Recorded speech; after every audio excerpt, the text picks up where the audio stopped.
बच्चे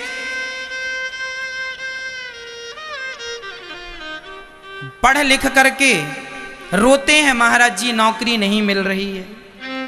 मैं पहले कई बार कह चुका हूं, फिर दोहरा देता हूं, तुम्हें नौकरी चाहिए क्यों? क्यों नौकरी करना है 25,000 की और 50,000 की और 1 लाख की? अरे नौकरियां लेने वाले ना बनो, कह चुका हूं, नौकरियां देने वाले बनो। सहारा लेने वाले ना बनो, सहारा देने वाले बनो। इतना विकसित करो अपने आप को।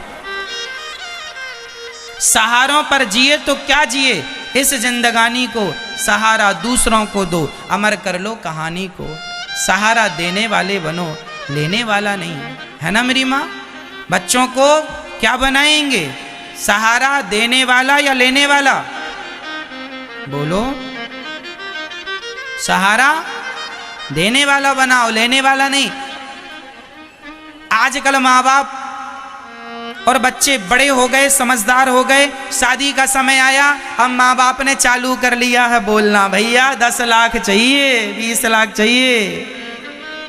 दहेज आप लोग मांगते कि नहीं? दहेज लेते?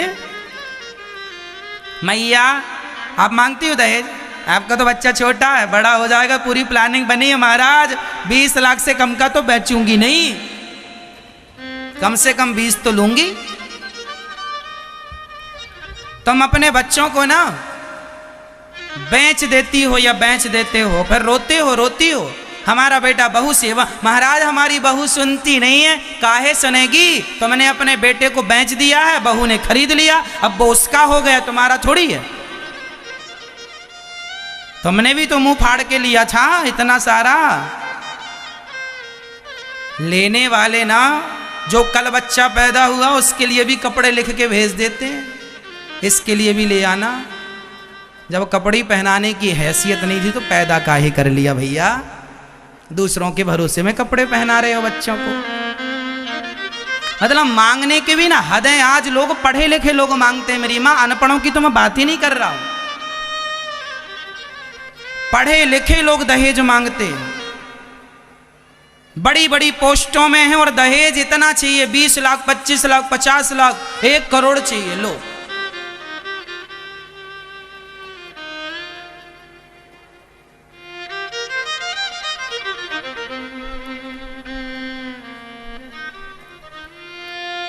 मैं नौजवान बच्चों से हाथ जोड़ के कहूँगा, मेरे भाई पढ़ लिख जाओ, अपने आप को योग्य बनाओ, और इतना योग्य बनाना मेरे दोस्तों कि तुम्हें किसी के सामने हाथ फैलाने की ज़रूरत ना पड़े।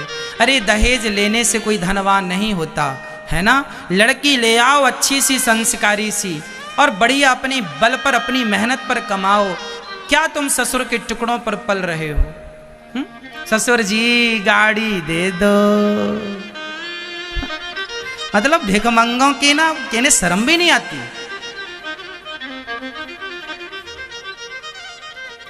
खुद की गाड़ी खरीदने की ताजब देखो, ताकत। मैं अपनी बताऊं, मैं उतने ही सपने देखता हूं जिनको मैं अपने बल से पूरा कर सकता हूं। मैं अपनी हैसियत, अपनी औकात से ज्यादा सपने नहीं देखता मेरी माँ। मैं दूसरों के भरोसे कोई सपना नहीं देखता ना जी। मेरे शरीर में यदि बल है, मैं अपने बल से ही सपने संजोता हूं और अपने बल से ही पूरा करता हूं। मैं कभी किसी के भरोसे कोई सपना नहीं देखता। मैं जो करता हूं अपने बल से कर लेता हूं। बिहारी जी की कृपा से मेहनत करने पे विश्वास करता हूं। मैं मांगने पे ये नहीं कि मैं मांगने लग जाऊं, ये दे दो वो दे दो। जिसकी इच्छा है, मैं आपसे निवेदन कर रहा हूं कि आप अपने बच्चों को भिखमंगा ना बनाना, भिखारियों की भीड़ में खड़ा ना कर देना। लड़की योग्य लेके आना, बहू दुल्हन अच्छी लाना, पर पैसों से नहीं कि मांग कर ले आए, पैसे भी दे दो, लड़की भी दे दो।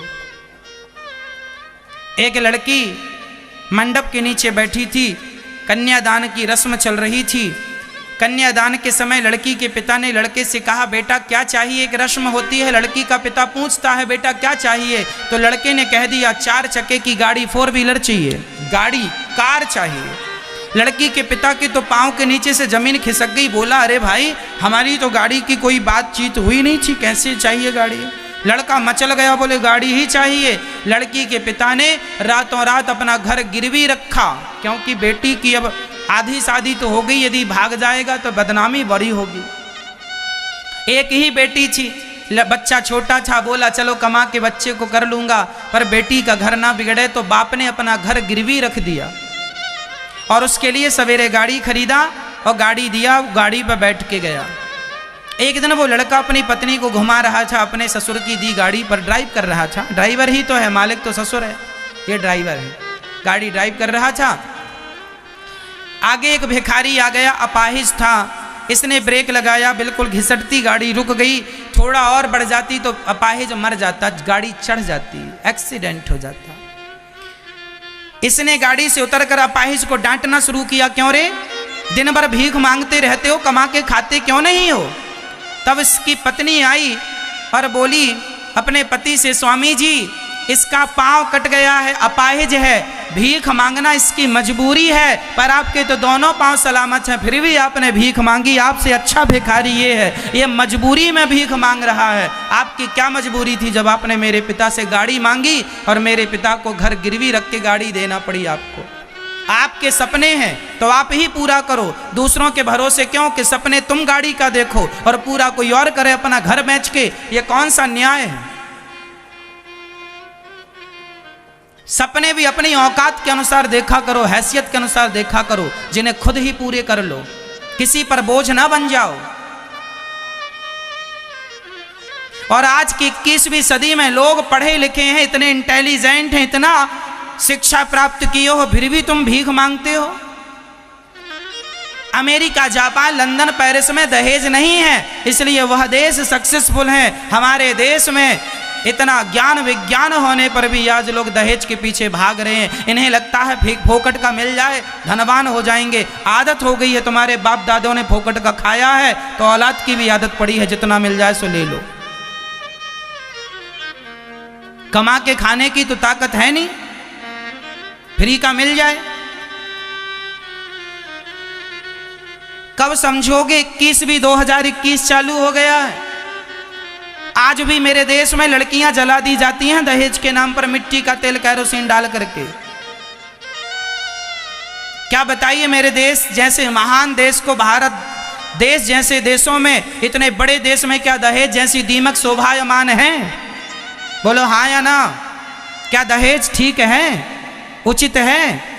अरे लड़की का पिता जितना दे रख लो, मांगो क्यों? मांगे से मरना भला मत मांगो कोई भीख, बिन मांगे मौती मिले यह सतगुरु की सीख। अरे मांगने से पहले मर जाना अच्छा है, पर मांगना अच्छा नहीं है। बच्चों को योग्य बनाओ, किन्हें किसी के सामने मांगने की जरूरत ना पड़े।